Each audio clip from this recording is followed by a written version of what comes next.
"This just proves you're not aligned with our vision," Martin said, leaning back in his ergonomic chair like he was doing me a favor by cutting me loose. "My name is Ethan Cole, 31 years old, and for the past 5 years, I'd been the quiet engine behind Archon Systems, a mid-sized robotics firm based in Portland, Oregon. I'd brought in client after client, $3.4 million just last year. But my salary barely paid the bills. I still drove my beat-up Subaru from grad school, still lived in the same one-bedroom apartment I moved into at 24.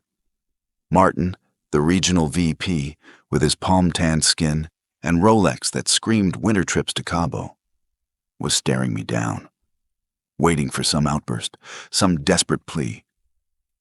"I understand," I said calmly. A flicker of confusion crossed his face. That wasn't the reaction he'd expected. "You're terminated, effective immediately. Pack your things. Security will escort you." I stood, extended my hand across his glass desk. After a pause, he shook it. "Thank you for the opportunity," I said. Walk back to my desk was a blur. Colleagues suddenly found reasons to look away. Some stole glances. No one said a word. Everything I had fit in a box no bigger than a carry-on suitcase. A travel mug from my sister, a few notebooks, a potted fern I somehow kept alive. 5 years, and this was it. But as I stepped into the elevator and caught my reflection in the mirrored wall, something surprised me. I didn't look angry. I didn't look defeated. I looked free. If this story resonates with you, consider liking, sharing, or subscribing. It helps more than you know. I started at Archon Systems, fresh out of grad school. Master's in business from Oregon State. Nothing flashy. But I had a knack for talking to people. Not pitching, not pushing, just listening, understanding what they needed, and finding a way to give it to them. My dad used to say, "A decent salesman sells features. A great one solves problems." He would know. He spent 30 years in medical sales. Missed birthdays? Sure. But we never missed meals. When I got the job at Archon, he said it was a solid company, good leadership, real potential. And at first, I believed it. I gave everything: 60-hour weeks, weekend flights to client sites, endless PowerPoints at 2 a.m. I studied automation systems like my life depended on it. Year 1, I won Rookie of the Year. Year 2, top sales performer. I was building something, or so I thought. Then I watched Brandon Wells, my manager, get promoted despite my numbers doubling his. "He has more leadership experience," they said. Then I watched him take credit for the Kensworth account, a deal I spent 6 months nurturing. And then came the subtle sabotage. Calendar invites I never received. Clients that suddenly stopped returning calls, only for me to learn they were reassigned. In meetings, I'd hear, "Ethan, are you sure that's the right strategy?" Never outright hostile, just enough to shake your footing. But I kept showing up. I kept delivering. Until that final quarter when I landed the ClearTech contract. $2.1 million. And they still found a reason to let me go. The ClearTech deal should have changed everything. I'd flown to Denver 3 times on my own dime because Archon couldn't justify the travel expenses. I skipped my cousin's wedding, worked through 2 holiday weekends, and personally handled every piece of the negotiation. When the contract closed, I expected something. A team lunch, a handshake, even an email. Instead, I opened Instagram the next day and saw Brandon and the others clinking glasses at a bar downtown, smiling, celebrating. I wasn't invited. That's when it hit me. This wasn't about performance. It never had been. Still, I tried. I scheduled a meeting with Martin, hoping, naively, that the numbers would speak for themselves. 3rd time asking for a raise. He smiled that empty executive smile and said, "The timing isn't right. We're restructuring compensation packages." That night, I reopened my resume for the first time in 5 years. My hands trembled, not with fear, but with clarity. A week later, I got a message on LinkedIn. Elena Park, a former Archon client now working at Luminex Media, wanted to catch up. Over coffee, she said they were launching a new enterprise division. "We're looking for someone who gets both the tech and the people. Someone like you." I took one vacation day. Just one. I'd earned it. But apparently, someone from Archon saw me in the Luminex lobby. The next morning, I was called into Martin's office. The decision had already been made. I sat in my car for nearly an hour after turning in my badge.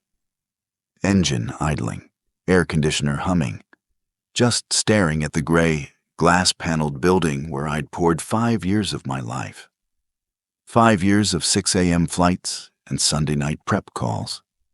5 years of "we're family here and just hang in there." And then, gone. My phone buzzed. A text from Brandon.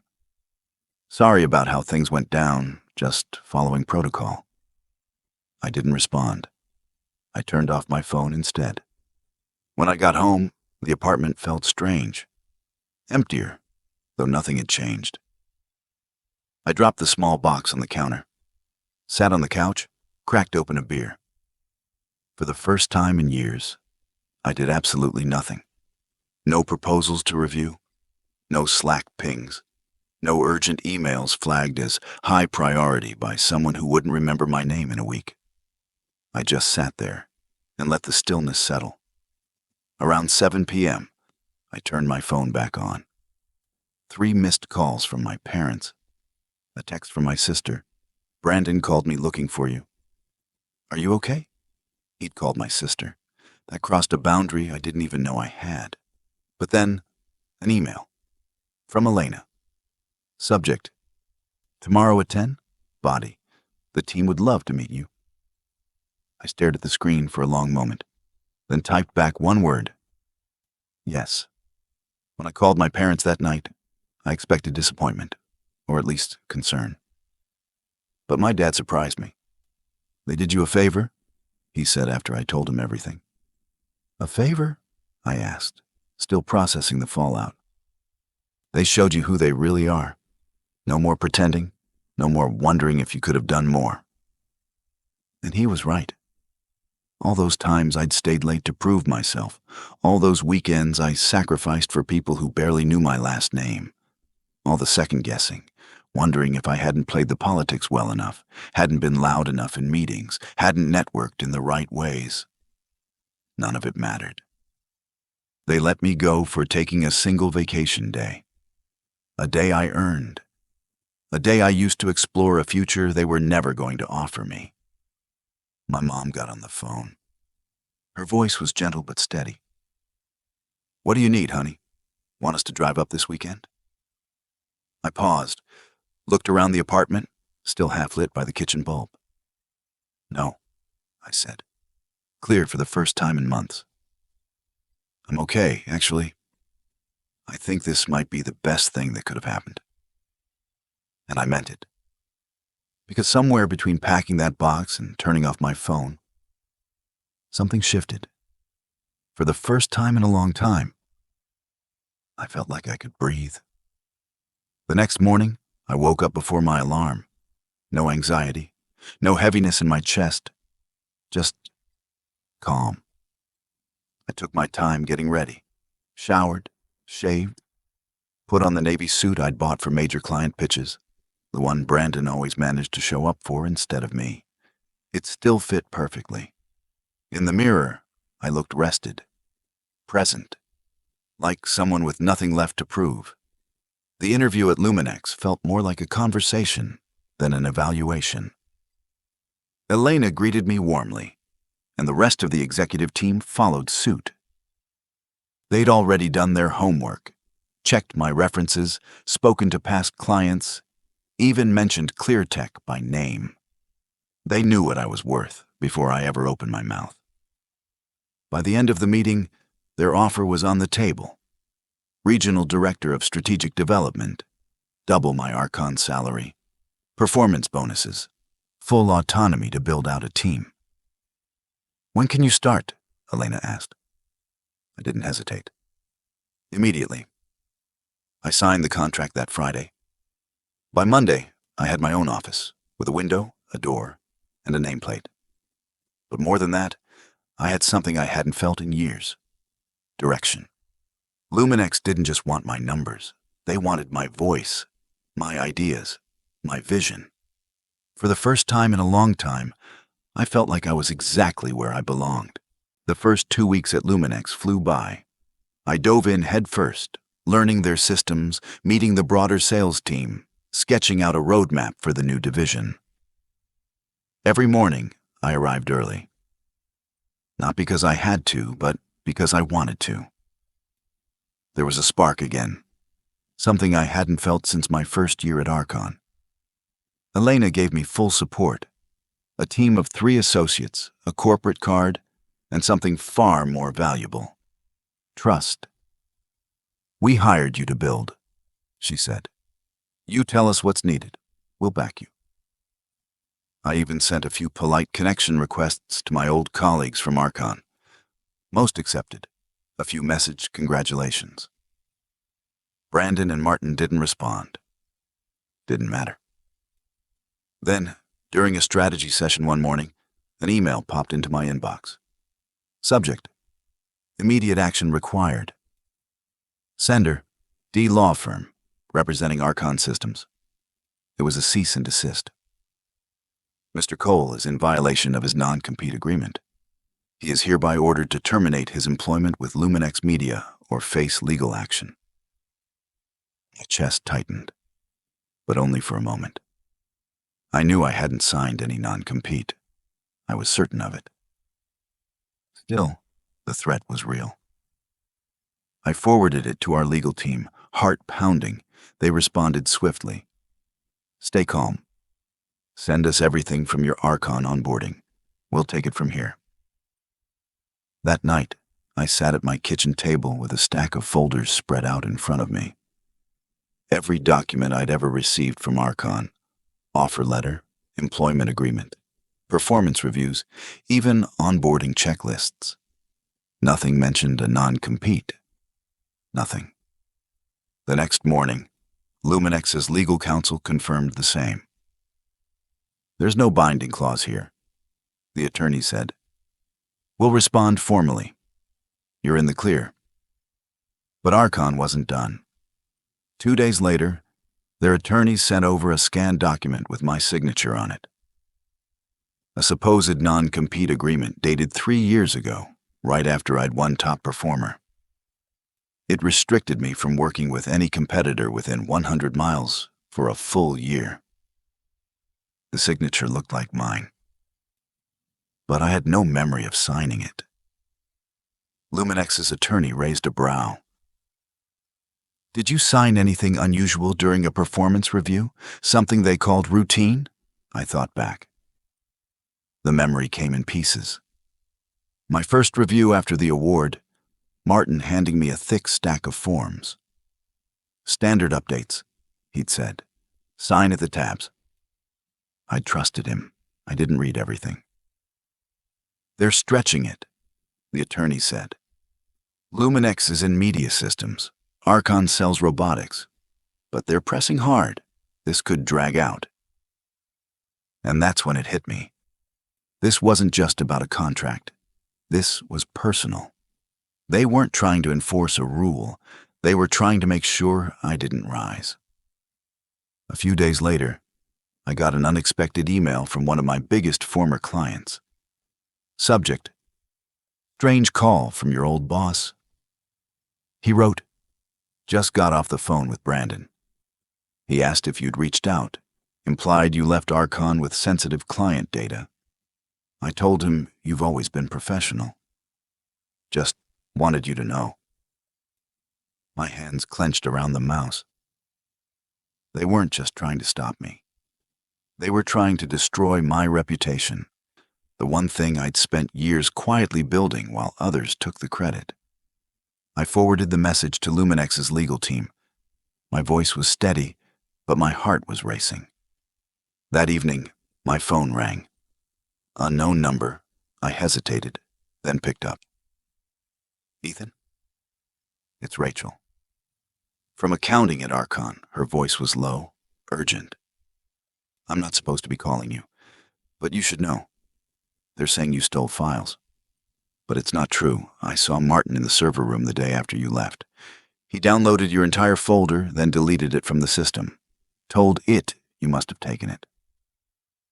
My throat went dry. Would you be willing to tell that to my attorney? I asked. I can't, she said quietly. I need this job. But I thought you deserved to know. Before I could respond, the line went dead. I sat there in silence, staring out my apartment window. They weren't just bluffing. They were playing dirty. The next morning, I arrived at my office early, but I didn't open my laptop right away. I just stood there, looking out the window at the Portland skyline, trying to slow my breathing. This wasn't going to be a clean break. Archon had no intention of letting me move on quietly. For the first time since I'd left, I wasn't just frustrated. I was angry. Deep, focused anger. That afternoon, Luminex's attorney called. They're pushing hard, she said. We need leverage, something concrete. Right now, it's your word against theirs. And then it clicked. What about my commissions? I asked. I'd closed the ClearTech deal, $2.1 million. My final paycheck had been standard. No bonus, no commission, not even a line item for it. She paused. That's good. That's something we can verify. If they underpaid you, that's quantifiable. I nodded, already pulling up my old bank records and client contracts. But the knot in my stomach wouldn't go away. Not because I doubted myself, but because I knew exactly who I was up against. People who were willing to forge signatures. People who would lie without blinking. This wasn't just about me getting fired anymore. It was about stopping them from doing it to someone else. That evening, just as I was shutting down my computer, a text came through. Brandon, we should talk. Not about legal stuff. It's important. Every instinct told me to ignore it. But part of me needed to know. We met the next day at a coffee shop halfway between Luminex and Archon's offices.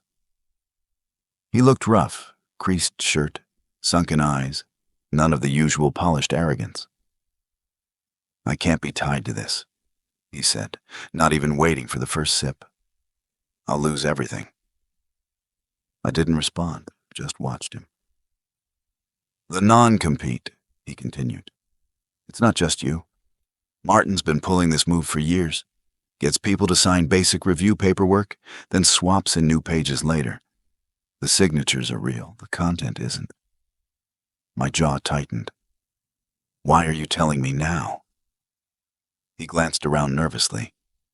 Because you're not the first. But you're the first to push back, and they're scared. Scared of what? I'm just trying to do my job. No, he said, lowering his voice. They're scared you'll uncover the money. I leaned forward, suddenly alert. What money? The commission system. It's fake. The percentages they show us, they've been skimming for years. Every major deal. Martin keeps 2 sets of books, one with the real numbers, one with what gets paid out. I stared at him, barely blinking. Why didn't you say anything? I did, Brandon whispered. He offered me a cut. Said it was how the execs had always done it. And you took it. He didn't deny it. Just stared into his coffee like it held absolution. I stared at Brandon, letting the weight of his confession settle between us. So why tell me now? I asked. He hesitated, then pulled out his phone. Because I kept records, emails, spreadsheets, transfers. If I go down, I'm not going alone.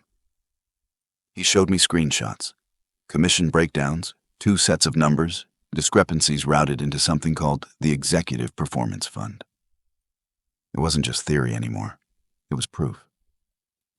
"Send those to me," I said quietly. "If I do," he replied, "I'm done at Archon. Maybe done in this whole industry." I met his eyes. "You already are. The only choice left is whether you help fix it or get buried with it."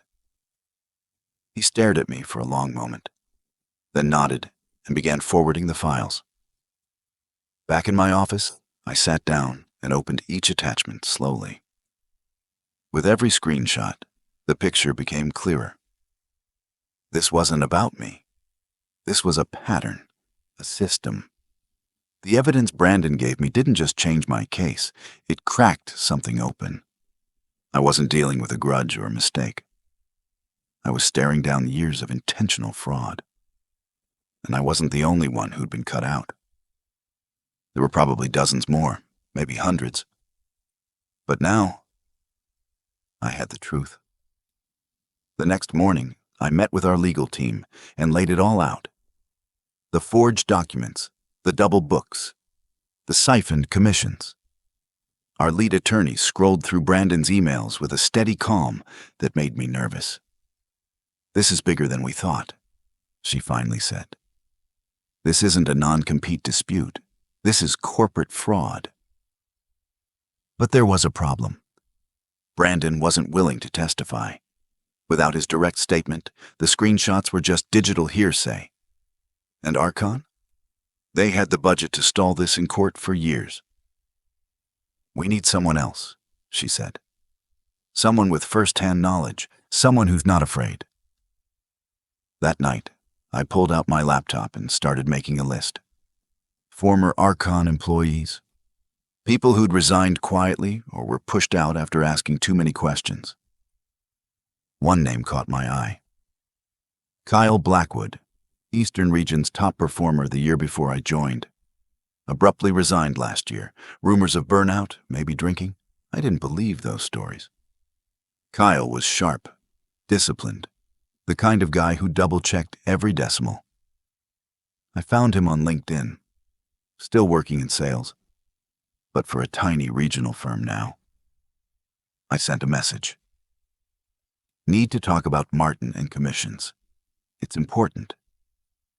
He replied in less than 5 minutes. Been waiting for this call. Kyle didn't waste time with small talk. We met at a quiet diner just off U-84, and the moment we sat down, he slid a flash drive across the table. "They fired me because I found the second set of books," he said flatly. "Same ones Brandon showed you, I'm guessing. But I went deeper, followed the money. It wasn't just commissions. They were inflating project costs, forging vendor invoices, and pocketing the difference." My throat tightened. "You have proof?" He nodded.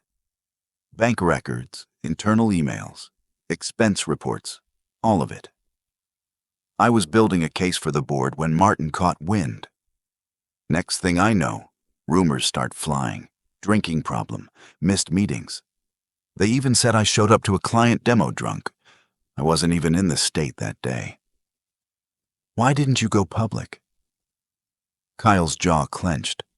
They didn't threaten me directly, just hinted. My wife's nursing job at St. Joseph's, my daughter's spot at her private school. They made it clear they had connections. I sat there, stunned. "But you kept everything? Off-site, encrypted. I've been waiting for someone who couldn't be pressured the same way I was. Someone like you." I stared at the flash drive in my hand, the weight of it heavier than it looked. We finally had what we needed. Now, we had to use it. That night, I stayed late at the Luminex office. Lights low, blinds drawn, reviewing everything on Kyle's drive. Emails, contracts, altered spreadsheets, backdated files with metadata that didn't match, vendor kickbacks disguised as consulting fees. It was worse than I imagined, and clearer than we could have hoped for. The next morning, I called Elena into my office and laid it all out. "This isn't just about Archon cheating me," I said. "They've been defrauding their own employees, their vendors, even shareholders, for years." She didn't flinch. "It'll get messy," I warned. "If Luminex wants to step away, I understand." But Elena leaned in, voice steady. "We hired you because you have integrity, Ethan, not just for your numbers.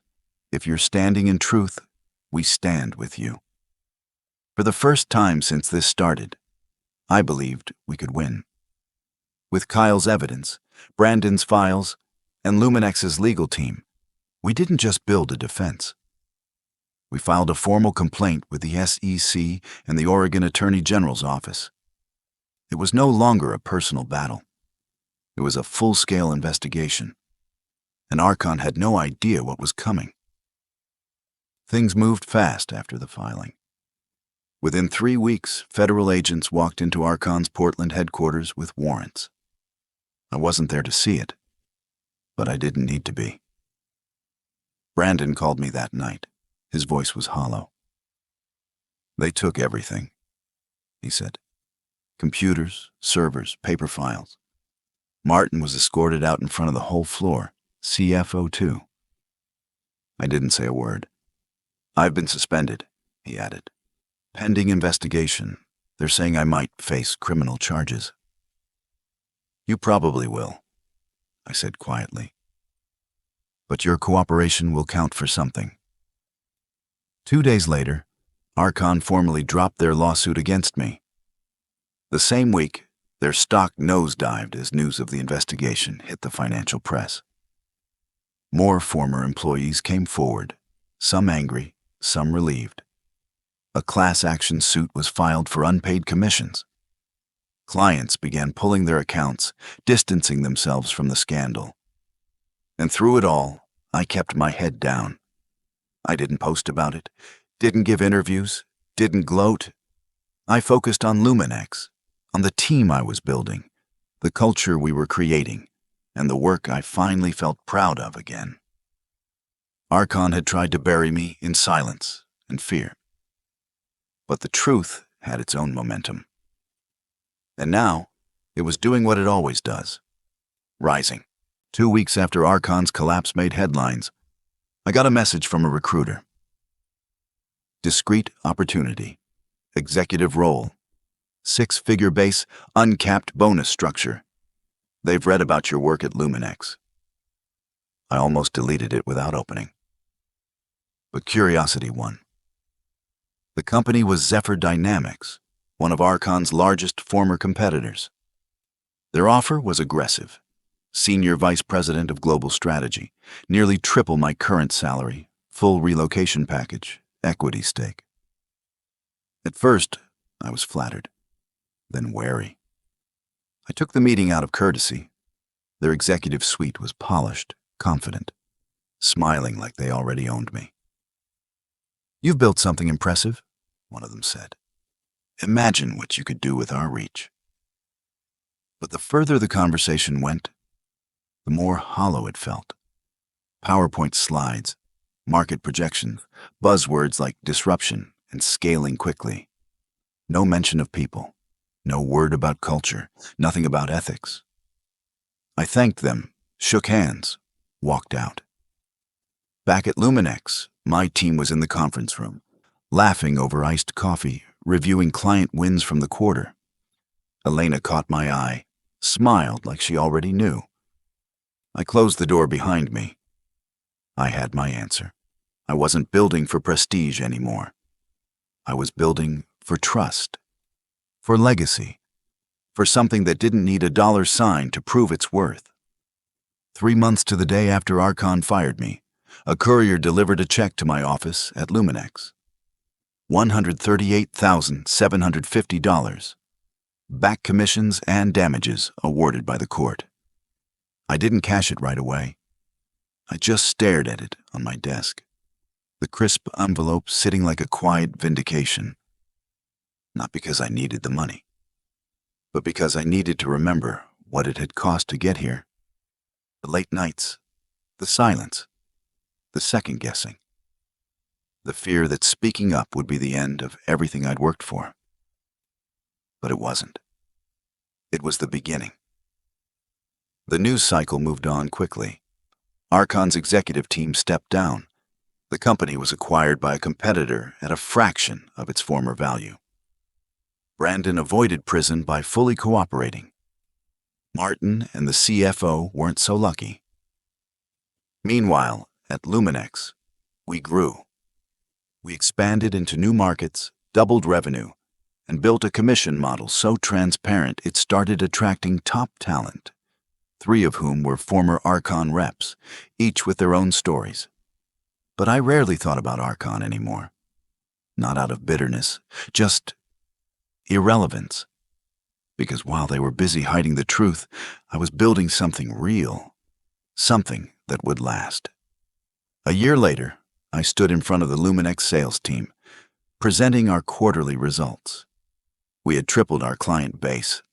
Revenue was up 200%. And more importantly, we'd earned a reputation for integrity that was spreading across the industry. When I finished, the room broke into applause. Elena pulled me aside afterward. "The board just approved your promotion," she said with a smile. "Vice President, effective next month." I thanked her, and I meant it. But I wasn't surprised.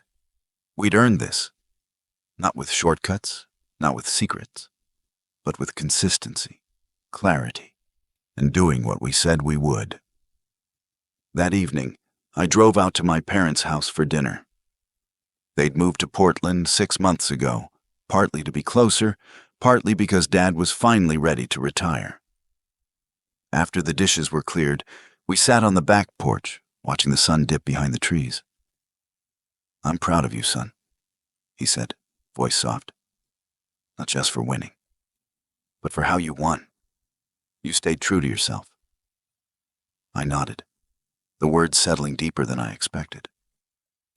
"It was never about revenge," I said. "It was about truth." He raised his glass. "Well, Mr. Vice President, does this mean you're finally trading in that old Subaru?" I laughed. "Maybe. But I think I'll keep it a little longer.